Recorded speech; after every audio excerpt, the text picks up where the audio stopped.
என் இருதயம் நல்ல விசேஷத்தினால் பொங்குகிறது. என் ராஜாவை குறித்து பாடின கவியை சொல்லுகிறேன். என் நாவு விரைவாய் எழுதுகிறவனுடைய எழுத்தாணி. கர்த்தருக்குள் பிரியமானவர்களே, உங்கள் அனைவருக்கும் இனிய காலை வணக்கங்கள். இன்றைய வேத வசன தியானத்திற்கென்று நாம் தெரிந்தெடுத்திருக்கும் வேத பாகமானது எபிரேயர் 3ஆம் அதிகாரம் 12ஆம் வசனம். சகோதரரே, ஜீவனுள்ள தேவனை விட்டு விலகுவதற்கு ஏதுவான அவிசுவாசமுள்ள பொல்லாத இருதயம் உங்களில் ஒருவனுக்குள்ளும் இராதபடிக்கு நீங்கள் எச்சரிக்கையாயிருங்கள். பிரியமானவர்களே, இன்றைய வேத தியானத்தின் தலைப்பு இருதயத்தை கடினப்படுத்தாதிருங்கள் என்பதே.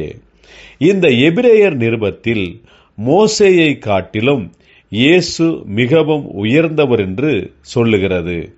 தேவ ஜனங்கள் தேவனுடைய வார்த்தைகளை கேட்டு அவருக்கு கீழ்ப்படிந்தவர்களாக இருக்க வேண்டும். இஸ்ரவேல் ஜனங்களைப் போல இருதயத்தை கடினப்படுத்தாதிருங்கள் என்றும் இந்த நிருபத்தில் எழுதப்பட்டுள்ளது.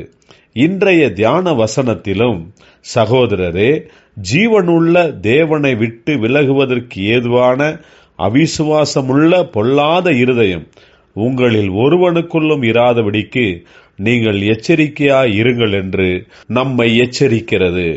தேவனுடைய வார்த்தைகளை கேட்டு அதற்கு கீழ்ப்படியாமல் இருக்கும்போது மற்றும் தேவனுடைய வார்த்தைகளை கேட்காமலே போகும்போதும் இருதயம் தானாகவே கடினப்பட்டு விடுகிறது. அவிசுவாசமும் ஆரம்பமாகி விடுகிறது. இவைகள்தான் தேவனை விட்டு நம்மை தூரமாக்குவதற்கு காரணமாகி விடுகிறது. நாம் கேட்கிற தேவனுடைய வார்த்தை நமக்குள் கிரியை செய்யும்படிக்கு நம்மை தேவனிடத்தில் ஒப்பு கொடுப்பது அவசியமாகும்.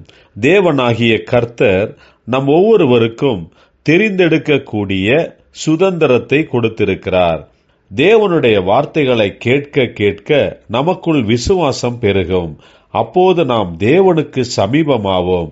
தேவனுடைய வார்த்தைகளை கேட்கும்படியாக நம்முடைய இருதயத்தை எப்போதும் ஆயத்தமாக வைத்திருப்போமாக.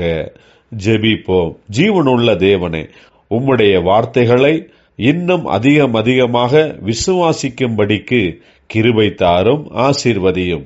இயேசு கிறிஸ்துவின் நாமத்தில் ஜெபிக்கிறோம் நல்ல பிதாவே, ஆமேன்.